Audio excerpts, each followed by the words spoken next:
El número 1 es Roger Clemens. Clemens. Si acumulativo es Roger El Clemens. número 1 es Roger Clemens, como tú mismo lo citaste ahorita. Si tú lo miras por Fangraphs War, si tú lo miras por Baseball Reference War. Y hay muchas estadísticas que tú puedes buscar que te ponen a Roger Clemens como el mejor. Pero lamentablemente tenemos que aplicar algún tipo de penalidad por estar ligado al tema de los esteroides.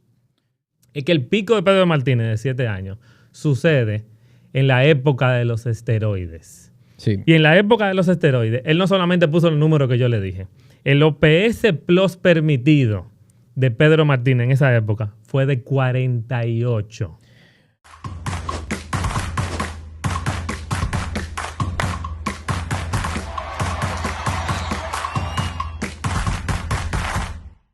Bienvenidos, señores, a otro episodio más de Baseball Fantasy Podcast. Mi nombre es Amaury Almonte, Josué de Jesús, Norris Constant me acompañan en este tema del día de hoy. Y es un tema súper interesante.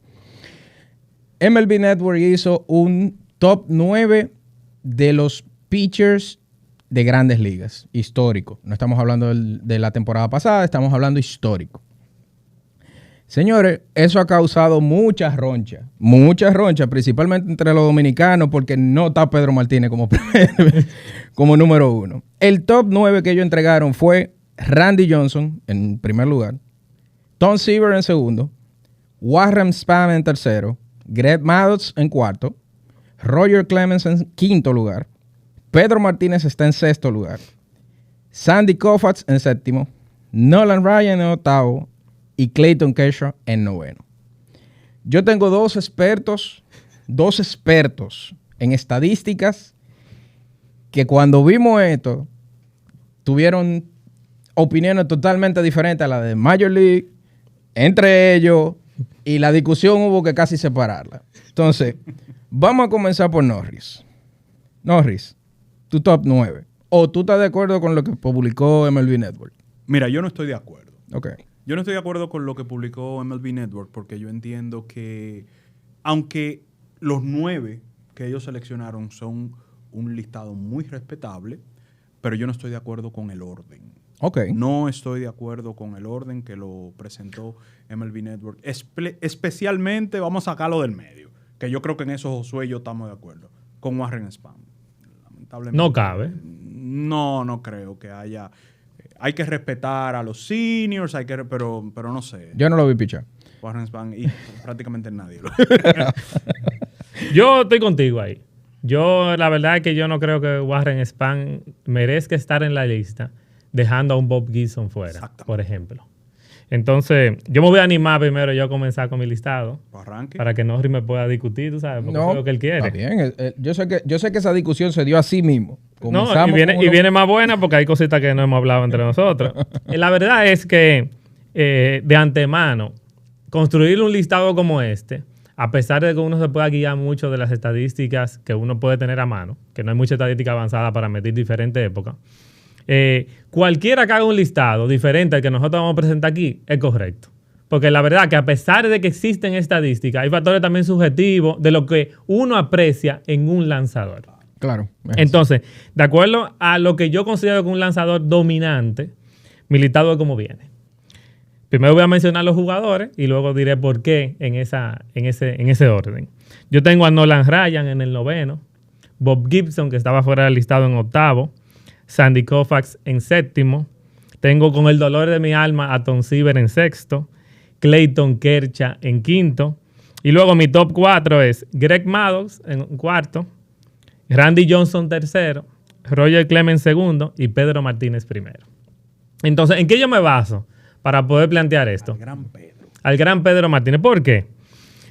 Primero, yo tomo la carrera completa de los jugadores y utilizo los factores que para mí determinan qué lanzador es dominante. Y dominante para mí es el jugador que controla más el juego y que depende menos de la defensa para ser eficiente. Okay. Entonces, a pesar de que yo incluí en mi cálculo el promedio de carrera limpia, yo introduje a mi orden, para hacer un promedio ponderado, otras estadísticas. Okay. Como son la capacidad de ponche por cada 9 entradas, las bases por bola por cada 9 entradas, el ratio de ponches sobre base por bola y el FIP. Y adicionalmente utilicé la herramienta del promedio de carrera limpia ajustado, que es el ERA Plus. Perdón. Recuerda el FIP para las personas que tal vez no lo sepan. Fielding Independent Percentage. Es un indicador. Fielding Independent Pitch. Fielding Independent Pitch. Que es básicamente la efectividad sacando de ella el factor defensa, para ponerlo de forma más clara. ¿Y por qué yo estoy utilizando ratios? Porque la verdad es que entre los lanzadores existen algunos con una carrera muy amplia que si tomara solamente factores acumulados estaría sesgando mi cálculo. Y lanzadores como por ejemplo Sandy Koufax se quedarían fuera porque solamente lanzó durante 11 temporadas y lanzó solo hasta los 30 años. Correcto. Pero lo que él hizo en ese momento fue impresionante. Utilizando estas estadísticas, Pedro Martínez domina en la mayoría de ellas en términos generales. O sea, si yo fuera a sacar un promedio de en cuánta domina, tiende a dominar más que el resto. Incluso en el promedio de carrera limpia ajustado, él es el segundo solo detrás de Clayton Kershaw. Que eso es muy importante. Pero eso no está incluyendo... Postemporada, okay. Por supuesto que no.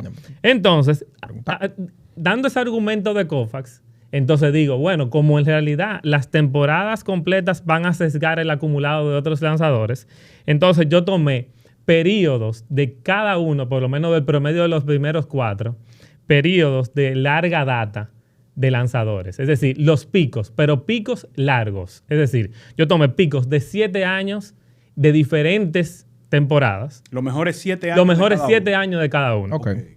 Durante ese pico de cada uno, Pedro Martínez tiene un ERA Plus de 190. No hay nadie en la historia del béisbol que haya logrado un ERA Plus de esa cantidad en ningún caso.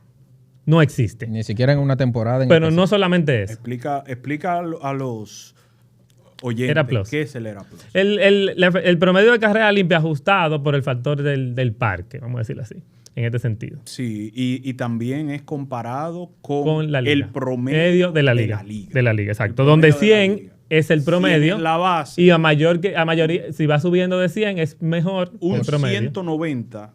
Lo que es casi 2 veces que él era durante ese tiempo prácticamente 100% mejor que el lanzador promedio de la liga. Exactamente. Eso es lo que implica. Exactamente.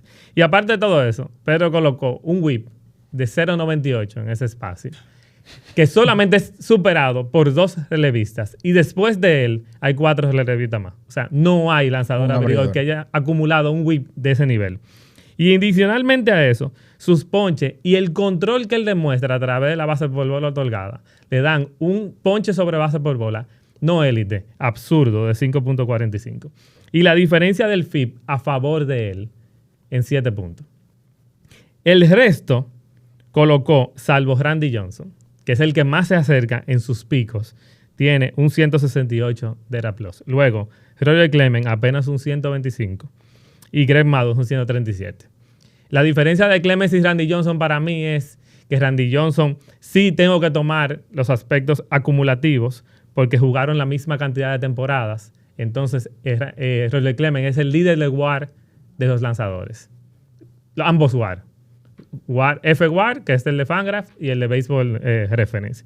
Y supera a Randy Johnson. Por lo tanto, para poder hacer una distinción entre los dos, el factor acumulativo aquí le generó una brecha a favor de Roger Clemens por encima de Randy Johnson. Mira, a mí me parece muy interesante la forma en que tú abordaste este tema. No hay una forma correcta. No, cada definitivamente quien tiene un no criterio. Y en algún momento de mi vida, si tú me hacías la pregunta, ¿quién es el mejor lanzador? Yo te respondía sin titubeo Pedro Martínez. Incluso es una discusión que llegué a tener varias ocasiones con grupos de amigos donde me decían, porque al principio la discusión era que quién era el mejor dominicano, antes de que las estadísticas avanzadas fueran de uso tan común, porque todavía mucha gente decía que Juan Marichal era mejor que Pedro Martínez, era el mejor dominicano, pero ya la mayoría de la gente está claro de que Pedro Martínez es el mejor lanzador latino de la historia. Pero yo quise tomar otra forma de ver este ranking y yo no puedo penalizar a un Randy Johnson, por ejemplo, por ser más longevo que Pedro Martínez. No, definitivamente. Al final es un lanzador que está dando más valor. Si medimos por WAR, y eso es valor que tú agregas. Yo no puedo penalizarlo por ser más longevo. Pedro Martínez, para mí, en su pico, el mejor lanzador de la historia de las Grandes Ligas. En su pico.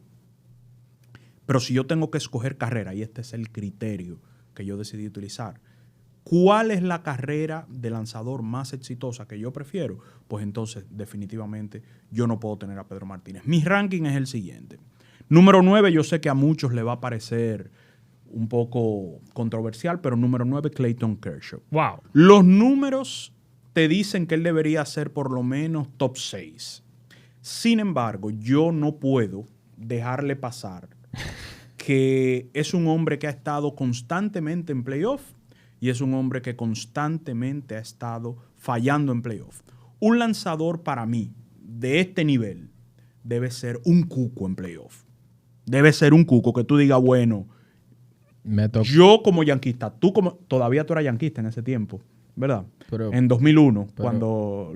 ¿verdad? Ya se la cambió. En 2001, señores, cuando los Yankees se enfrentaron a Arizona, los Yankees tenían un equipazo, pero Arizona tenía a Randy Johnson y a Kurt Schilling. Ya con eso lloramos. Y todos. Con esos dos elementos, todo el yanquista sabía que había problemas. Habían dos juegos que nosotros teníamos que pelear para ganarlo. Hay problemas. ¿Por qué? Porque son dos lanzadores que lamentablemente tú vas a tener un mal día. Con Clayton Kershaw yo nunca he sentido que los oponentes, y no que yo lo he sentido, nunca se ha evidenciado que los oponentes tienen problemas en playoff con Clayton Kershaw, salvo algunas excepciones. Número 9, en sustitución en el listado de MLB Network de Warren Spahn, yo tengo a Bob Gibson. ¿Por qué Bob Gibson? Algunos critican que Bob Gibson puso los números que él puso en una era de la bola muerta. Sí. Y es cierto. Sin embargo, cuando nosotros vemos sus números, independientemente de la era en que lo hizo, son números impresionantes los de Bob Gibson. Y también hay algo icónico en su carrera. Hay algo que cuando uno piensa y todavía se discute, ¿cuál es la mejor temporada de las Grandes Ligas? De una vez uno piensa, bueno, Pedro 99, Pedro 2000, sí, pero esa temporada de Bob Gibson es impresionante. Hay que mencionarla. Es impresionante. Hay que mencionarla. Y si valoramos a lo más alto que puede llegar un lanzador, pues esa temporada de Bob Gibson es uno de los lugares más altos. Sí, no solamente su dominio en temporada regular, su dominio en postemporada, una cosa excepcional. Número 7, Sandy Koufax. Sandy Koufax lo pongo en número 7 porque a pesar de su grandeza, le falta los innings que sí tuvieron aquellos grandes que ya yo voy a mencionar. Ya por cuestiones de tiempo, voy a mencionar rápidamente y voy a hablar un poquito arriba. Número 6, Nolan Ryan, el expreso. No creo que haya mucha controversia con esto. No. Tom Seaver, número 5, un all-time great que lo pusieron en MLB Network número 2, ¿no? Es debatible, pero no es loco pensar en Tom Seaver como número 1. No es loco. Hay argumentos para ponerlo ahí. Número 4, Pedro Martínez. Yo tengo 3 lanzadores por encima de Pedro Martínez, porque son 3 lanzadores cuya carrera yo prefiero sobre la de Pedro Martínez. Número 3, Greg Maddux. El hombre control. El hombre control. Localización. Josué ahorita hablaba del dominio. Sí. Miren, las estadísticas avanzadas, yo soy un abanderado, yo las uso, me encanta analizar los jugadores de esa manera. Pero yo no puedo penalizar a Greg Maddux por no ser un ponchador como era Pedro Martínez o como lo era Randy Johnson o el mismo Roger Clemens o Nolan Ryan. Porque él no ponchaba, él sacaba outs. Al final eso le importa. Uno utiliza estas herramientas que sirven como estimadores para ver cuán sostenible y podemos predecir en el futuro lo que él va a hacer. Pero señores, lo que Maddux hizo está ahí. No, que él no ponchaba 20. No, es verdad, él no ponchaba 20. Pero él sacaba los outs. Y esos números están ahí. La carrera de Greg Maddux es una carrera que yo la prefiero sobre la carrera de Pedro Martínez, aunque entiendo que el pico de Pedro Martínez fue más alto que el pico de Greg Maddux. En el número 1 y 2, ahí yo tuve un debate fuerte. Porque si es a número puro, el número 1 es Roger Clemens. Si acumulativo es Roger El Clemens. número 1 es Roger Clemens, como tú mismo lo citaste ahorita. Si tú lo miras por Fangraphs War, si tú lo miras por Baseball Reference War. Y hay muchas estadísticas que tú puedes buscar que te ponen a Roger Clemens como el mejor. Pero lamentablemente tenemos que aplicar algún tipo de penalidad por estar ligado al tema de los esteroides.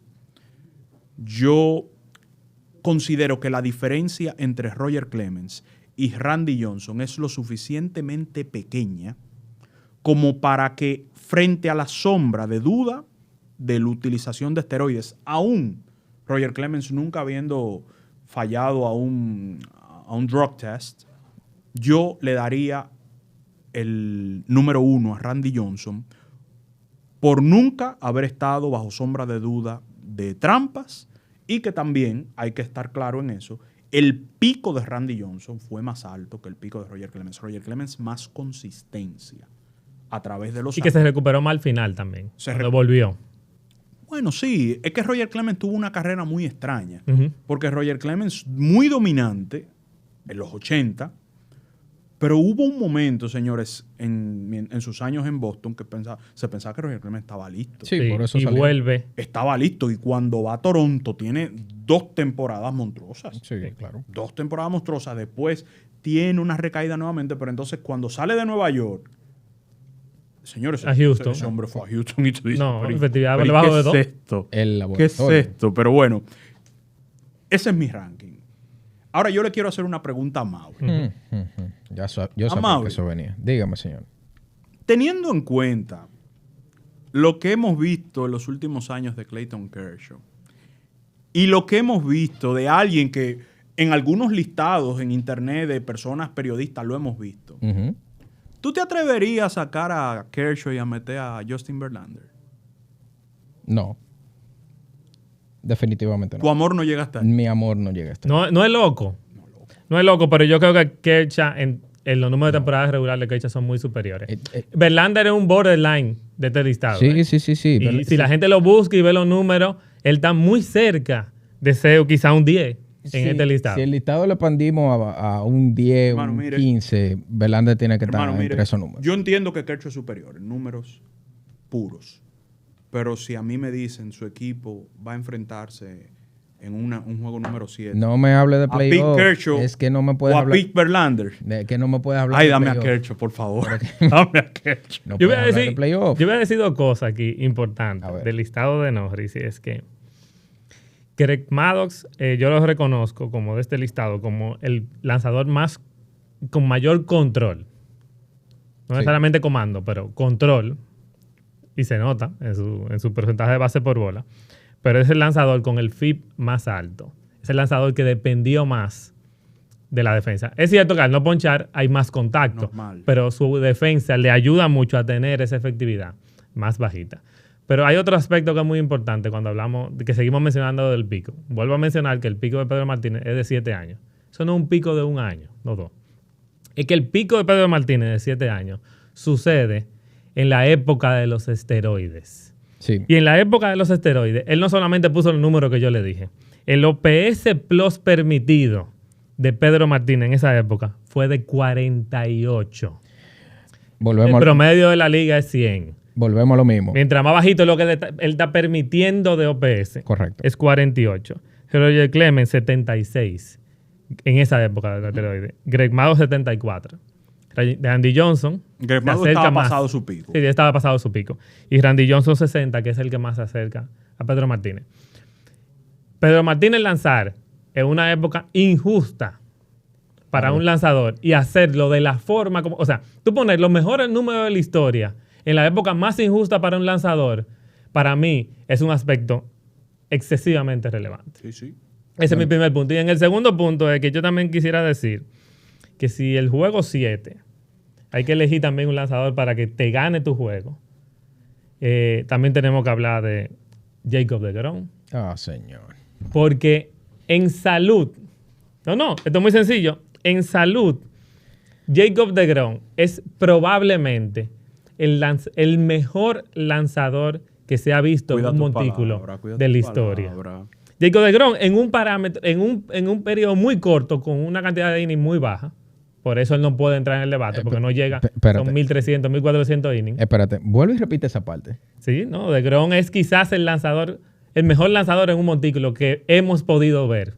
Y quizás el no estar en un equipo como los Yankees, por ejemplo, quizás no le dio ¿Cómo fue? la exposición que él necesitaba, Él estaba en o Nueva en los York. Dodgers, Pero él estaba en Nueva York. pero no el mismo Nueva York. Ah, ok. Oh, ok. Y hay que decirlo. Pero la verdad es que Jacob deGrom, si ustedes ven los números en frío y los ratios de Jacob deGrom, solo detrás de Clayton Kershaw está deGrom en ERA Plus.